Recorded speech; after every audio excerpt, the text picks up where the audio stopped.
Haleluya. Kita akan melanjutkan pelajaran kita dalam kitab Hakim-Hakim, dan hari ini kita akan lanjut belajar tentang Hakim Deborah. Di Hakim-Hakim pasal 4 ayat 1-9, mari kita mempelajarinya lebih lanjut lagi dengan membacanya bersama-sama.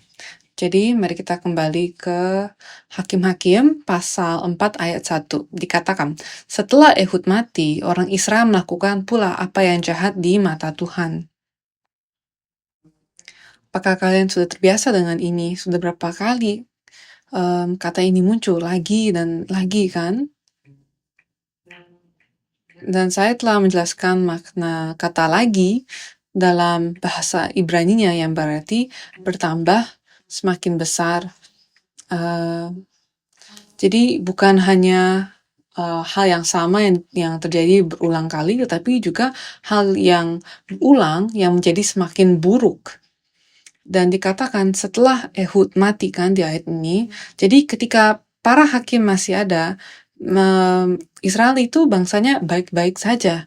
Tetapi setelah para hakim meninggal, ingat, setelah Yosua meninggal, mereka mulai mundur, kan. Dan kemudian sekarang ceritanya adalah setelah Otniel dan setelah Ehud. Dan hari ini ada alasan mengapa dijelaskan di ayat 2, dikatakan lalu Tuhan menyerahkan mereka ke dalam tangan Yabin, Raja Kanaan yang meminta di Hazor. Yabin bukanlah nama orang. Ini seperti Firaun. Firaun adalah nama Raja Mesir. Abimelek adalah nama untuk raja. Jadi Yabin adalah sebuah sebutan untuk raja. Yabin. Yabin itu adalah sebuah sebutan, sama seperti Firaun dan Abimelek, itu adalah kata sebutan. Dan lanjut dikatakan, Yabin, raja orang Kanaan yang memerintah di Hazor. Panglima tentaranya ialah Sisera yang diam di Haroset Hagoyim. Dan ini di Kanaan, kan? Lalu ayat 3 dikatakan, lalu orang Israel berseru kepada Tuhan, sebab Sisera mempunyai 900 kereta besi dan 20 tahun lamanya ia menindas orang Israel dengan keras. Jadi sebelum Otniel datang, mereka berada di bawah penindasan Kushan Rishataim. Dan itu selama berapa tahun? 8 tahun, kan? Jadi sebelum Ehud datang, mereka berada di bawah penindasan orang Moab selama berapa tahun? 18 tahun, kan? Dan sebelum Deborah datang, mereka berada di bawah penindasan Kanaan selama 20 tahun. Jadi semakin lama tahunnya ya, kita lihat ya. Dan mereka sekarang tidak hanya ditindas, tapi juga ditekan untuk kerja paksa, dan penindasan ini semakin lama semakin buruk dalam intensitas dan pekerjaannya. Dan alasan mengapa mereka begitu takut adalah karena 900 kereta besi ini. Apakah kita menemukan kereta-kereta besi itu di dalam kehidupan kita hari ini? Dengan kata lain, apakah Anda terkadang merasa bahwa ketika Anda menjalani kehidupan iman Anda telah membentur sebuah tembok, sebuah penghalang, ada batasan untuk iman Anda. Rasanya seperti Anda telah memutar rodanya, melakukan hal-hal yang Kristiani, tapi kemudian rasanya iman Anda tidak bertumbuh. Setelah level ini, tidak ada kemajuan gitu. Misalnya saya melakukan banyak hal, saya pergi ke gereja, tapi kenapa iman saya seperti berhenti? Apakah Anda merasa seperti itu? Dan percaya atau tidak, tetapi saya pun pernah merasa seperti itu, meskipun saya adalah seorang pendeta. Dan akhir-akhir ini saya bertanya-tanya, karena ketika kita mencapai halangan itu, batasan itu, saya akan menyebutnya batasan rohani saya lah. Dan ketika kita merasakannya, ketika kita mencapai halangan itu, kita akan merasa lesu. Kita tidak memiliki motivasi untuk maju. Kita tidak memiliki cukup, kita tidak merasa memiliki cukup pendorong di belakang kita yang dapat mendorong kita untuk maju. Jadi kita hanya mempertahankan kondisi kita di titik ini. Dan itu cukup sulit untuk dipertahankan karena rasanya seperti mengalami kemunduran kan, seperti sia-sia, tidak ada kemajuan. Dan coba kita kembali ke Yosua pasal 11 ayat 1.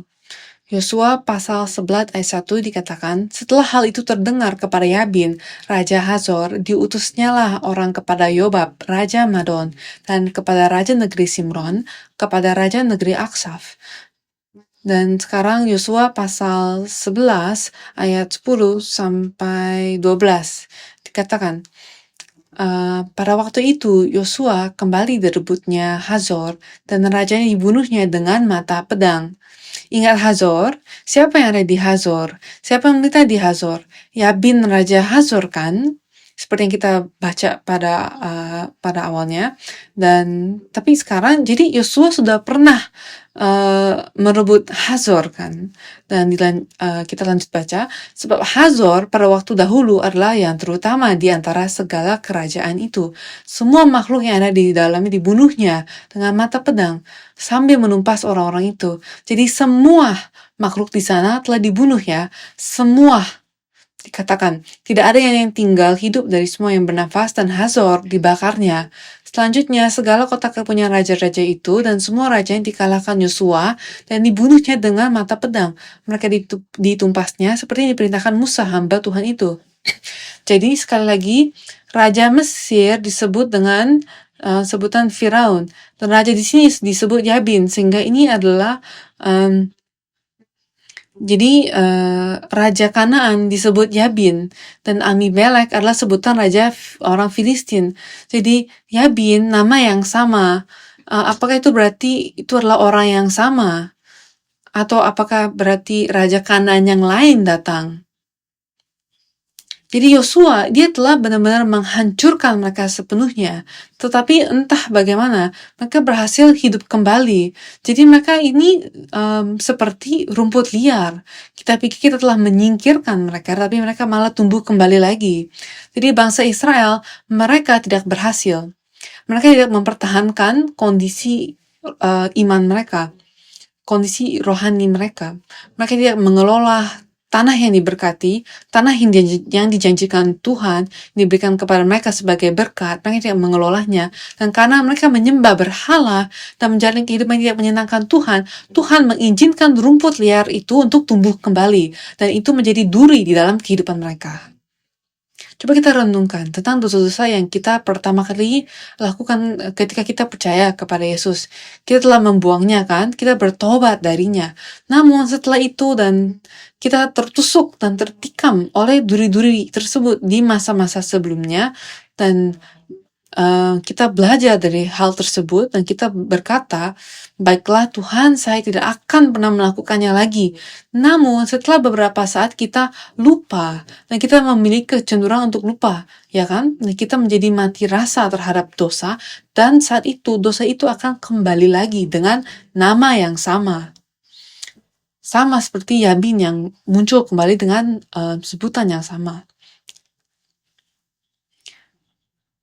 Yosua pasal 19 ayat 32 dikatakan, kami tidak akan membacakannya, tapi Anda bisa menuliskannya ya, karena cukup panjang, ayat 32 dan sampai 36. Jadi ceritanya mereka semua telah diusir, ya kan? Tapi sekarang mereka telah kembali untuk memerintah atas bangsa Israel.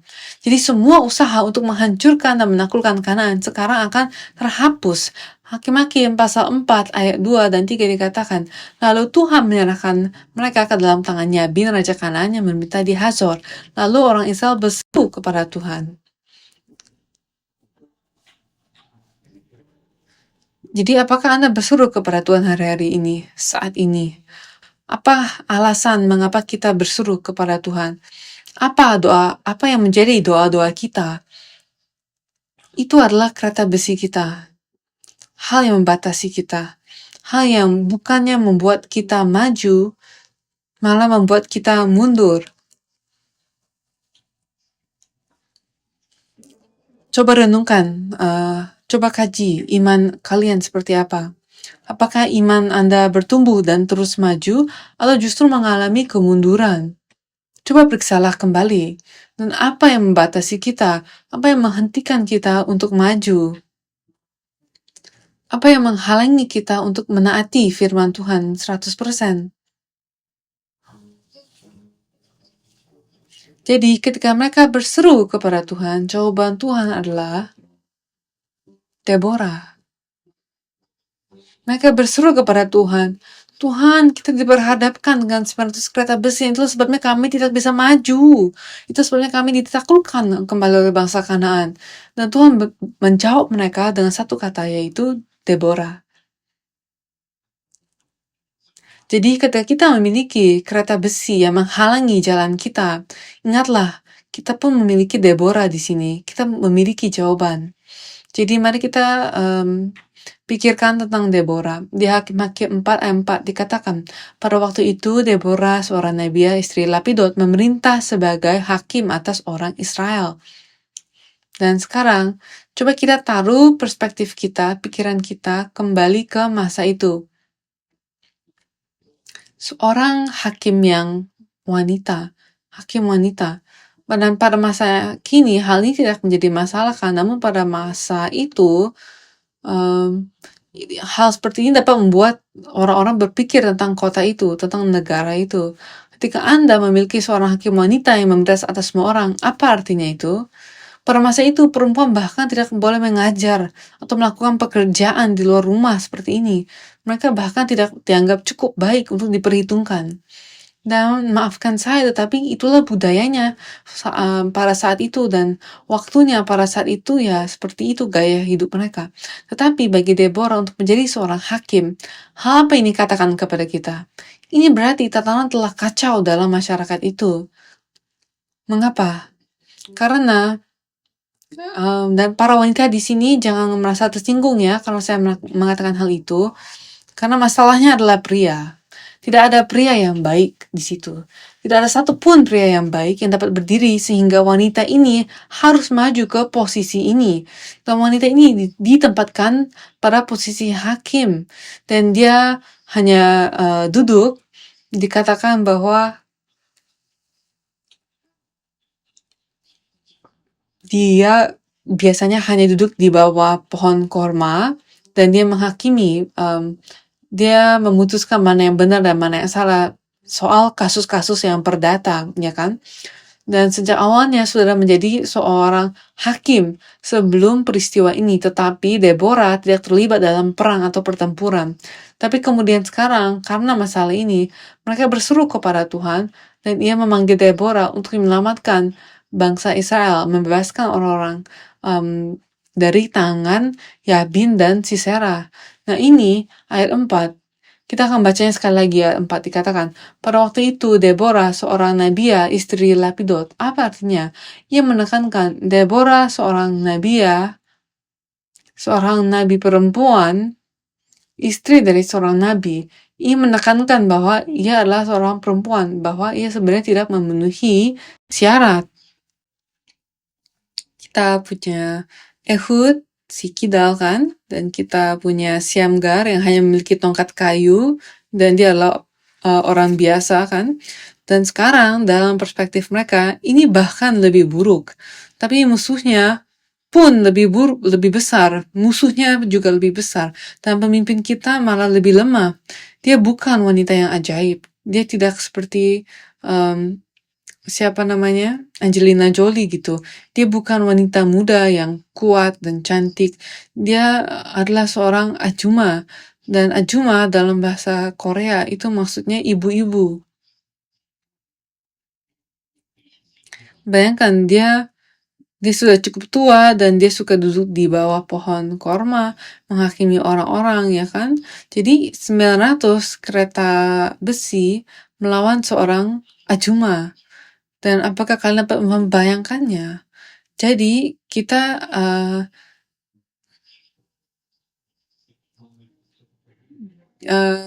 jika Anda bisa membayangkannya, bayangkan 900 kereta besi perang melawan satu Deborah. Dan kalau kita dapat memilih sisi, kita akan memilih yang mana? Jadi mengapa Allah memilih orang yang begitu lemah, bukan seorang pria, tapi seorang perempuan, seorang hakim perempuan untuk melawan pasukan Kanaan yang kuat. Hakim-Hakim pasal 4 ayat 5 dikatakan, ia, Deborah, ia biasa duduk di bawah pohon korma Deborah antara Rama dan Betel di pegunungan Efraim, dan orang Israel menghadap dia untuk berhakim kepadanya.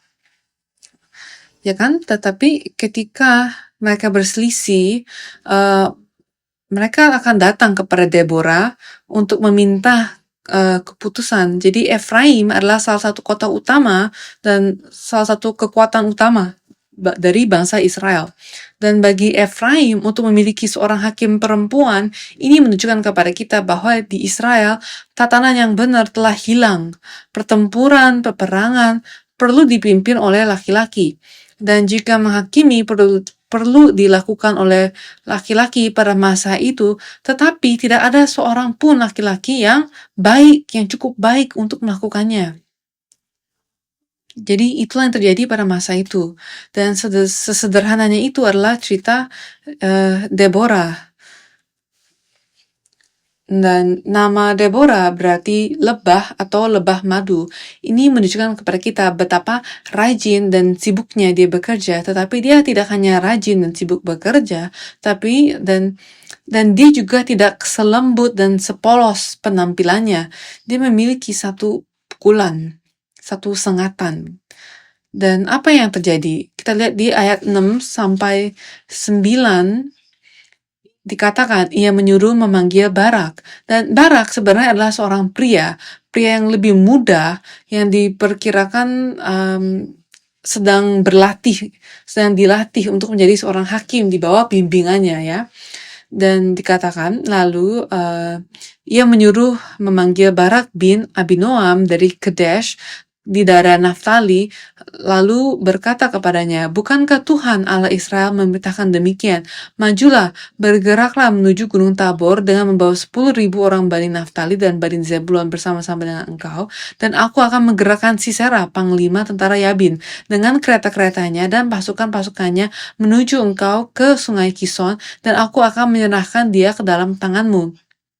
Jadi Deborah di sini sedang berkata seperti Barak, aku ingin kamu pergi membawa 10.000 orang dan berperang melawan Sisera, dan Tuhan akan memberikan kemenangan kepadamu. Jadi kurang lebih Deborah seperti berkata seperti ini. Dan inilah jawaban Barak. Kalau kita lanjut baca, dikatakan, jawab Barak kepada Deborah, jika engkau turut maju, aku pun maju. Tetapi jika engkau tidak turut maju, aku pun tidak maju. Kata Deborah, baik, aku turut. Hanya engkau tidak akan mendapat kehormatan dalam perjalanannya. Engkau lakukan ini, sebab Tuhan akan menyerahkan Sisera ke dalam tangan seorang perempuan. Dan apa yang terjadi? Deborah berkata kepada Barak, bawalah 10.000 orang dan pergilah berperang, dan ini adalah lambang dari para pria pada masa itu, ya kan?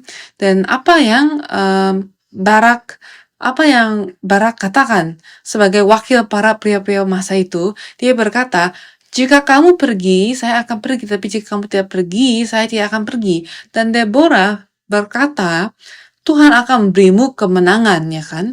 Tapi fokus dan ketergantungannya bukan pada Tuhan, malah pada wanita ini.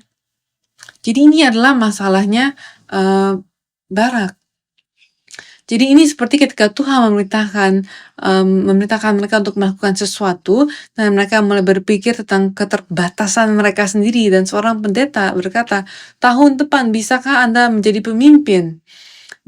Tapi kita malah menjawab, oh saya punya banyak hal, saya punya anak, saya punya ini, itu, saya tidak begitu pandai dalam hal itu. Dan terkadang Anda bertanya kepada seorang pria dan mereka suka berkata, saya harus tanya dulu kepada istri saya, ya. Dan ini seperti mengikuti istri mereka ke surga. Dan jika istri mereka tidak masuk ke surga, dia tidak akan masuk ke surga. Jadi ini seperti itu, ya, jawabannya.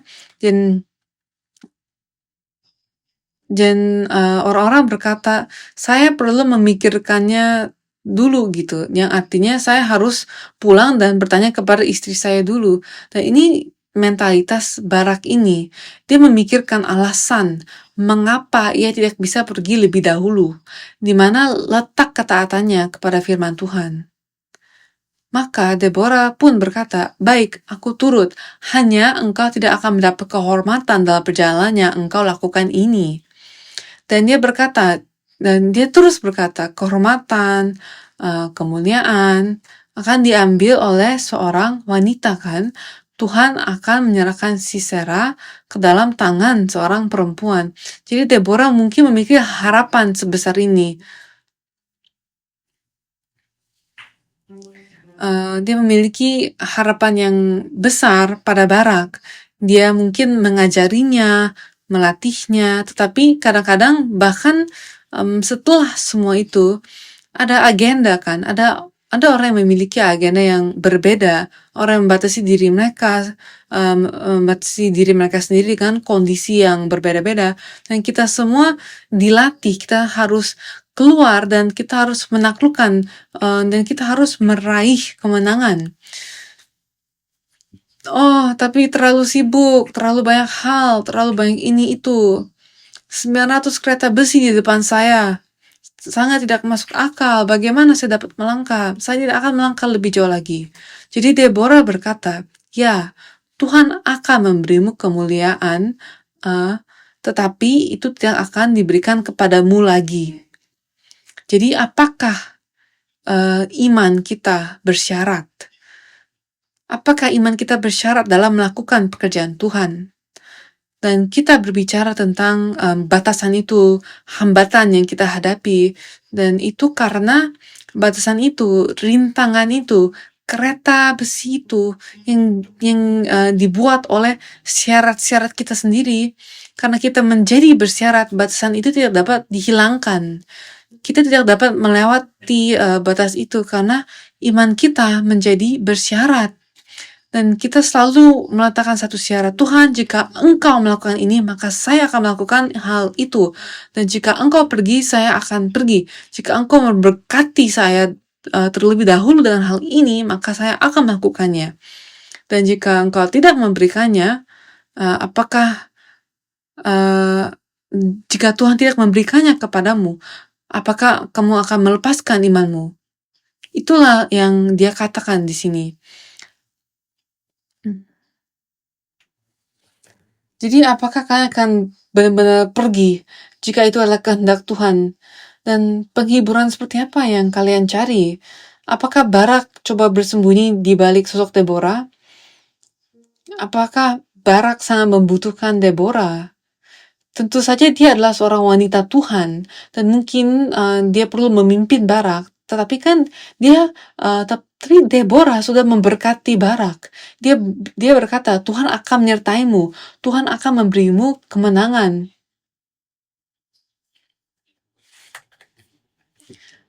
Jadi saya tidak hanya bicara tentang pria di sini, tapi kita sedang berbicara tentang semua orang, termasuk diriku sendiri di sini ya. Jadi apa syaratnya? Apakah Tuhan harus membuat saya kaya agar saya dapat memberikan persembahan? Apakah Tuhan harus memberikan saya kesehatan yang luar biasa agar saya dapat melakukan pekerjaan Tuhan? Apakah Tuhan harus mencium pantat saya dan benar-benar membuat saya bahagia dan nyaman dan berada dalam suasana hati yang baik agar saya dapat melakukan pekerjaan Tuhan? Dan itu membuat kita ragu-ragu untuk segera taat kan? Batasan saya adalah tantangan saya. Kondisi saya adalah tantangan saya. Jadi kita mengatakan bahwa hal ini menimbulkan rasa takut dan membuat kita ragu-ragu, tetapi kita benar-benar perlu memikirkannya. Apakah ini benar atau apakah ini hanya alasan saya saja untuk tidak melakukan kehendak Tuhan? Jadi kereta besi menjadi alasan yang agak sah bagi mereka, yang nampaknya sah bagi mereka. Oh, kita tidak bisa pergi menghancurkan orang Kanaan karena mereka memiliki kereta-kereta besi itu. Jadi itu menjadi alasan yang baik bagi mereka untuk tidak maju lagi. Dan karena itu, karena kereta besinya bukan karena kereta besinya, tetapi masalahnya adalah mentalitas mereka. Mereka tidak tahu mengapa mereka harus keluar dan bertempur lagi. Dan itulah mengapa mereka hanya mencoba untuk mempertahankan status mereka dengan melakukan apa yang diperintahkan kepada mereka. Daripada keluar dengan visi dan bertarung, mereka hanya melakukan apa yang seharusnya mereka lakukan. Dan menjelang akhir tahun, mereka menjadi sedikit lebih bersemangat. Karena mereka merasa bersalah karena tidak melakukan kerja keras di awal tahun. Dan hanya mempertahankan status mereka karena mereka tidak tahu, mereka tidak memiliki alasan mengapa mereka harus memberikan usaha dan hidup mereka untuk bekerja lebih, untuk bertarung. Jadi cobalah kita sebelum tahun ini berakhir, marilah kita benar-benar memikirkan hal ini. Marilah kita pikirkan sikap seperti apa dan kata besi seperti apa yang telah kita buat di depan mata kita sendiri, sehingga kita tidak dapat meninggalkan keduniawian lagi. Dan apa yang dapat membuat kita dan apa yang dapat kita lakukan untuk menyingkirkan kereta besi itu. Coba kita pikirkan. Pertama-tama, marilah kita temukan kondisi yang telah kita siapkan di dalam diri kita sendiri, di belakang pikiran kita, di batin kita. Kondisinya seperti apa? Terkadang kita bahkan tidak menyadari bahwa kita memiliki banyak kondisi-kondisi, banyak syarat-syarat. Dan coba kita bayangkan kondisi apa yang membuat kita dapat melakukan pekerjaan Tuhan. Bagaimana kalau Anda mencoba menghilangkan kondisi itu dan kita tetap melakukan pekerjaan Tuhan? Kita menghilangkan syarat itu dan kita tetap melakukan pekerjaan Tuhan. Coba kita lihat cobalah kita renungkan pertempuran itu sendiri. Hakim-Hakim 4 ayat 10-24 dikatakan, kita akan baca ayat 10-17 saja ya. Barak mengerahkan suku Zebulon dan suku Naftali ke Kedesh, maka 10.000 orang maju mengikuti dia, juga Deborah maju bersama-sama dengan dia. Adapun Heber orang Keni itu telah memisahkan diri dari suku Keni, dari anak-anak Hobab, ipar Musa, dan telah berpindah-pindah memasang kemahnya sampai ke pohon Tarbantin di Zanaim yang dekat Kedesh. Setelah dikabarkan kepada Sisera bahwa Barak bin Abinoam telah maju ke Gunung Tabor, dikerahkannya segera keretanya, 900 kereta besi, dan seluruh rakyat yang bersama-sama dengan dia dari Haroset Hagaim ke Sungai Kison, lalu berkatalah Deborah kepada Barak, bersiaplah, sebab inilah harinya Tuhan menyerahkan Sisera ke dalam tanganmu. Bukankah Tuhan telah maju di depan engkau?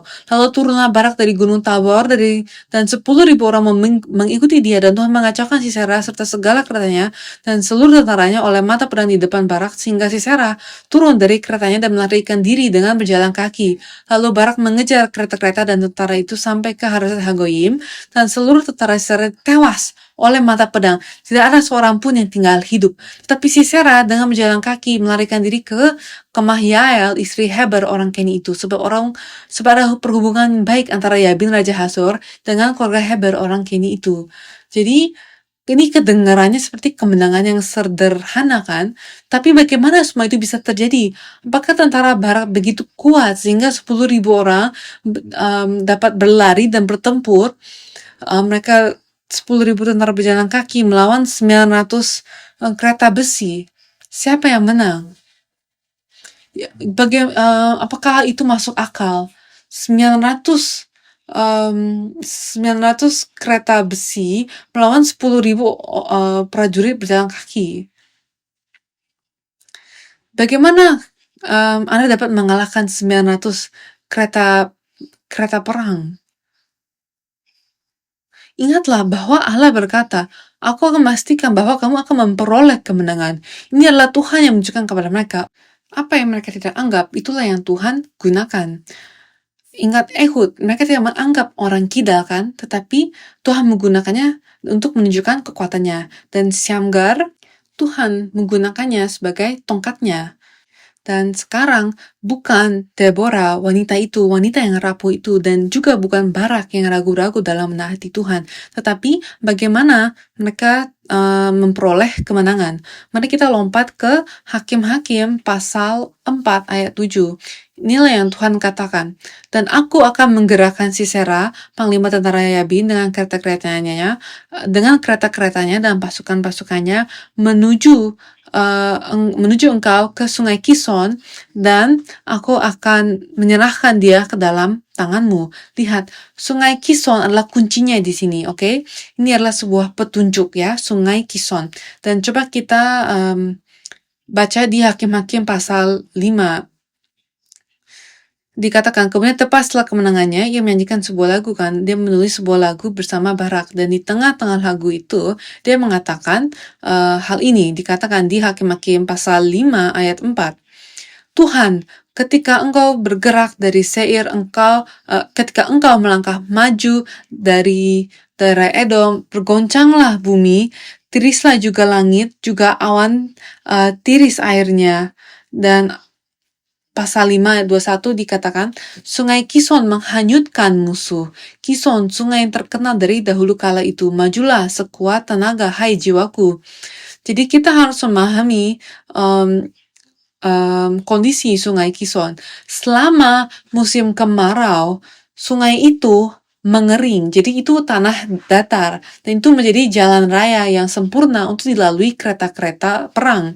Namun, selama musim hujan, sungai itu meluap dan arusnya sangat deras. Dan sekarang ini adalah musim kemarau.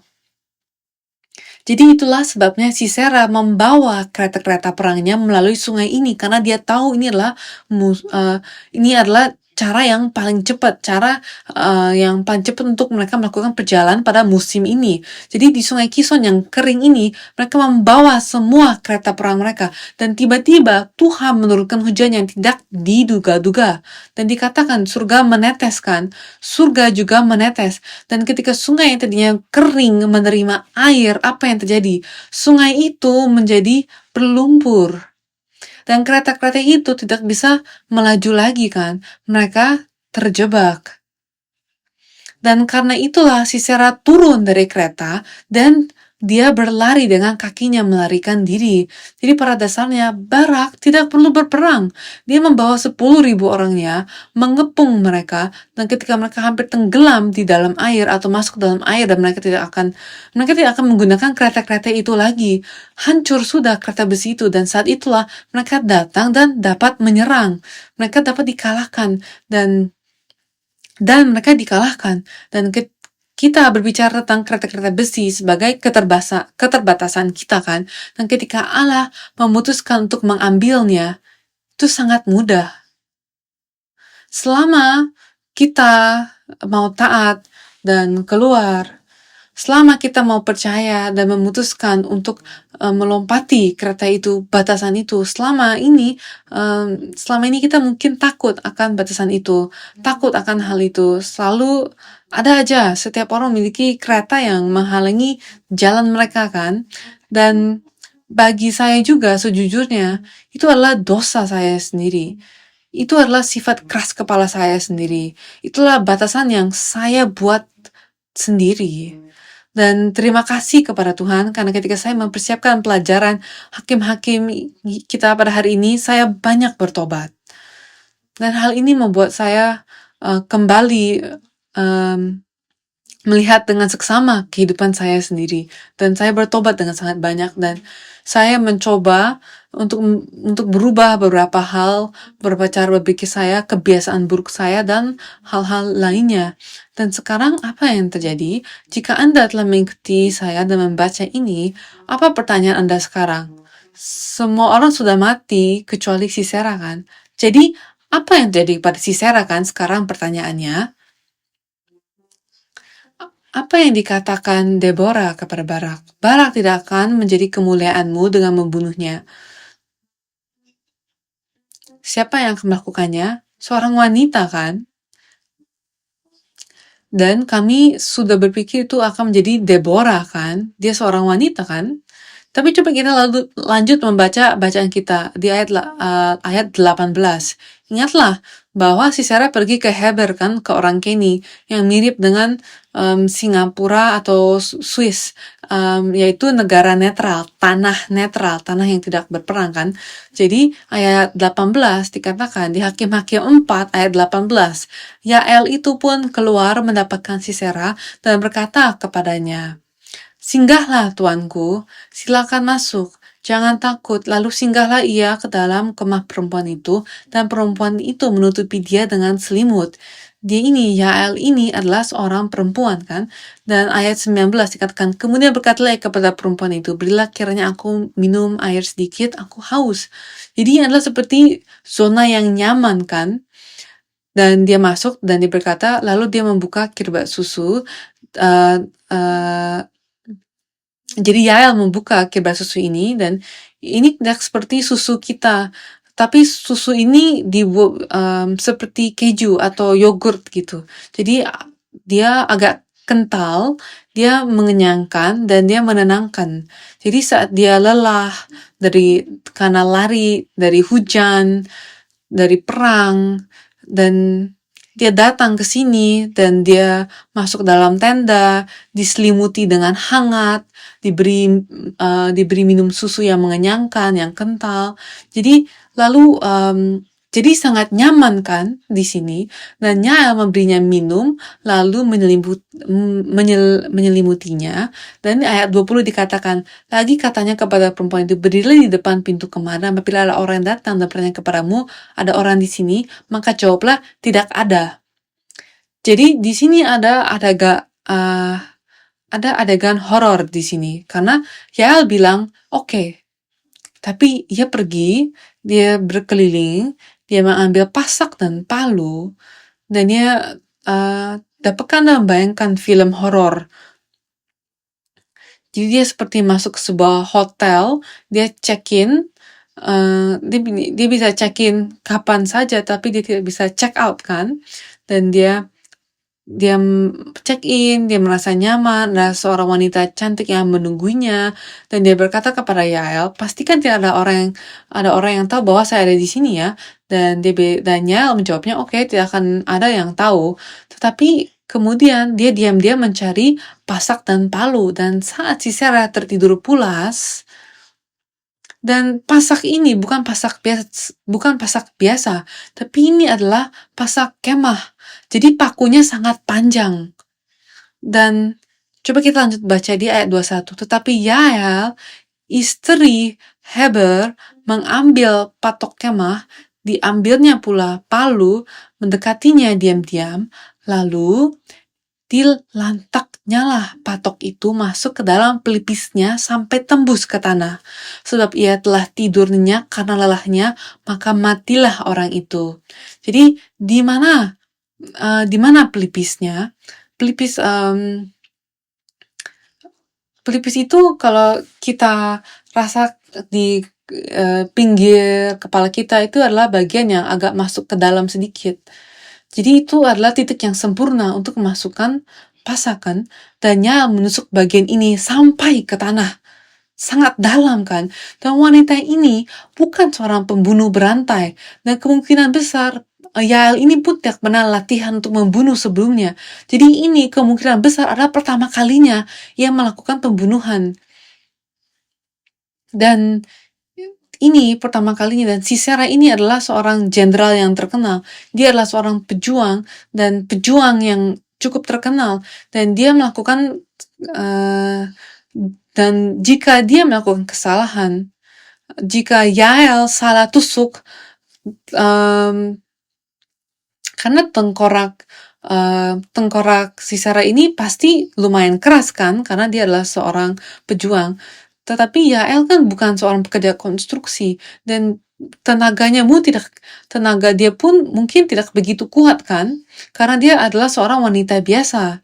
Dan kalau dia salah tusuk, kalau pasaknya terpleset, Sisera dapat bangun dan pasti Yael mati kan. Bayangkan betapa takutnya Yael. Dan siapa yang menyuruhnya melakukan ini? Tidak ada yang tahu. Mereka netral kan? Mereka bersahabat dengan Sisera. Tapi ini terjadi secara tiba-tiba. Dan sama seperti Ehud, Yael hanya memiliki satu kesempatan, satu tusukan. Ya kan? Satu tusukan dan darah akan mengalir. Dan kita pikir bahwa Deborah akan mendapatkan kemuliaan karena membunuh Sisera, tetapi ternyata ada seorang wanita lain yang tidak dikenal. Jadi siapa wanita ini? Siapa Yael ini? Tetapi coba kita lihat, karena Barak tidak dapat langsung taat, maka Tuhan memilih orang lain untuk melakukan pekerjaan ini. Artinya, jika kita diberi kesempatan untuk melakukan pekerjaan Tuhan, dan kita ragu-ragu, kemuliaan itu akan diberikan kepada orang lain, dan seseorang yang bahkan bukan orang Israel. Jadi setelah kemenangan ini, Deborah memuliakan Tuhan dengan sebuah nyanyian kemenangan, dan tidak hanya memuliakan Tuhan, ia juga memuliakan mereka yang telah melayani dalam peperangan ini. Jadi bagian pertama dari nyanyian ini adalah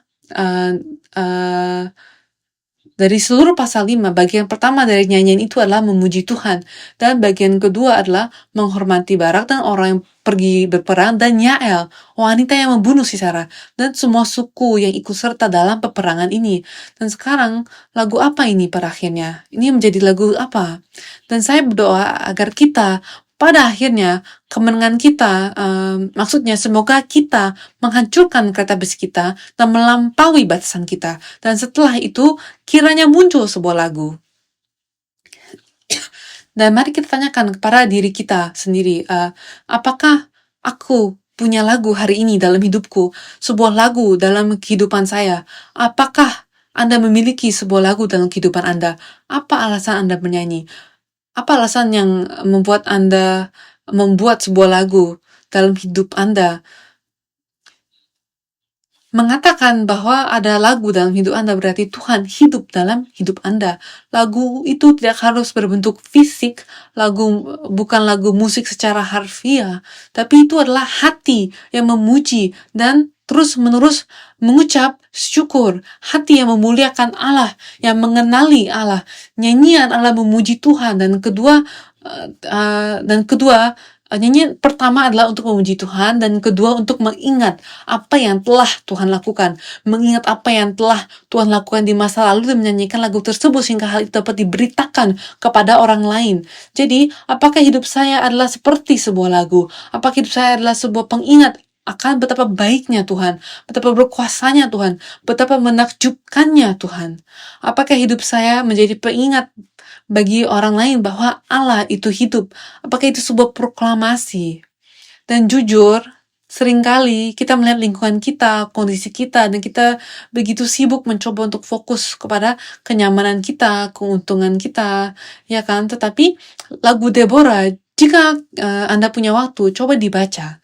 Lagu Deborah berbicara tentang kuasa Tuhan, terlepas dari semua kereta besi, semua kondisi syarat dan lingkungan yang buruk, dan semua hal dan keadaan yang buruk, terlepas dari semuanya itu. Bahkan dengan pasukan Israel yang lemah, hanya dengan kuasa Allah, mereka mampu meraih kemenangan. Dan kita mungkin berkata, mustahil bagi saya untuk melewati batasan ini. Tetapi jika Tuhan berkata, aku bisa melakukannya, maka tidak ada yang mustahil. Amin. Dan dikatakan dalam kitab Hakim-Hakim pasal 5 ayat 10, dikatakan, kamu yang menunggang keledai betina putih, kamu yang duduk di atas permadani, kamu yang berjalan di jalan, ceritakanlah hal itu. Apa yang dikatakannya? Kamu yang menunggang keledai putih, apa itu keledai putih? Pernahkah Anda melihat keledai putih? Jadi ini adalah sebuah binatang yang langka, sebuah model yang langka.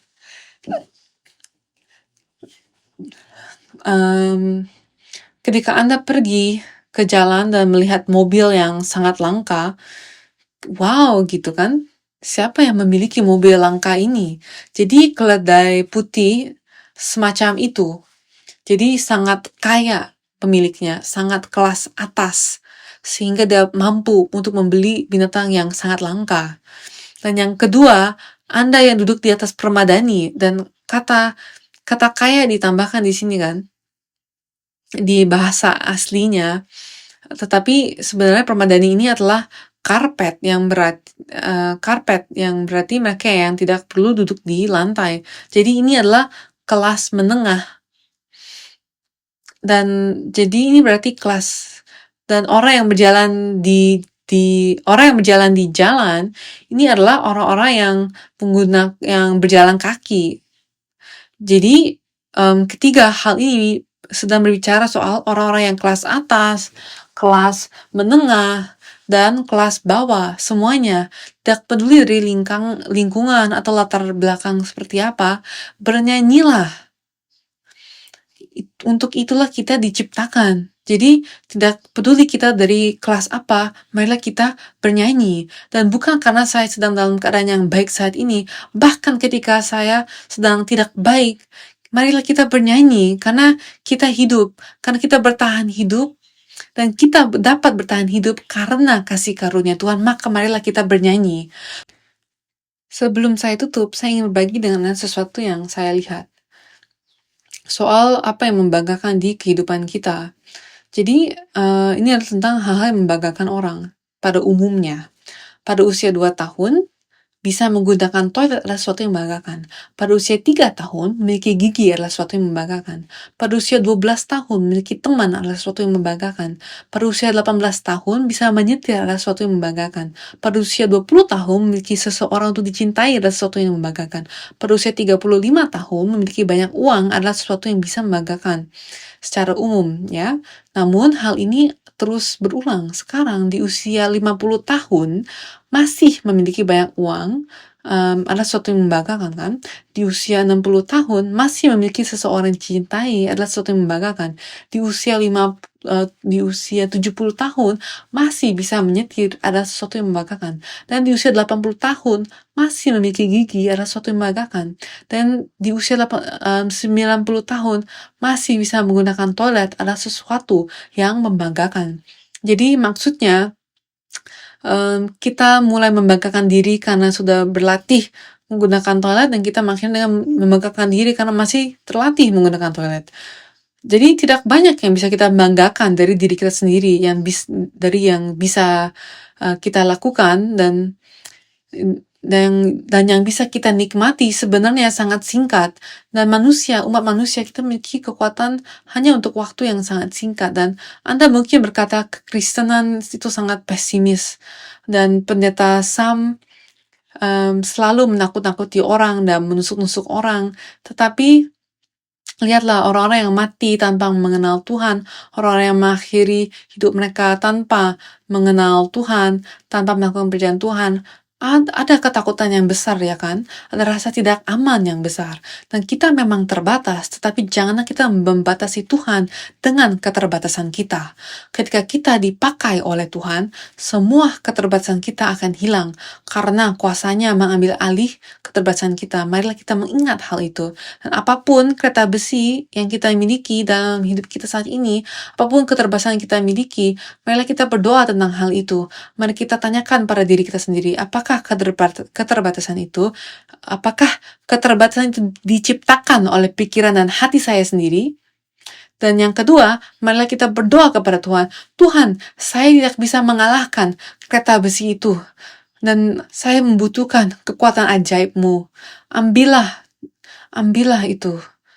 Tuhan, masuklah ke dalam pikiran dan hati saya, dan biarkanlah itu berkuasa.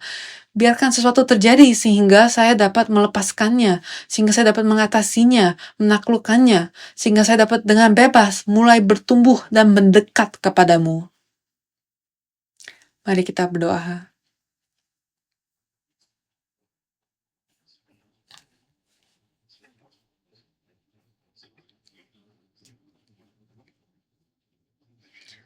Bapa Surgawi yang terkasih, Bapa, kami berterima kasih kepadamu karena telah bersabar terhadap kami. Kami berterima kasih kepadamu karena telah memberi kami kesempatan untuk melakukan pekerjaanmu.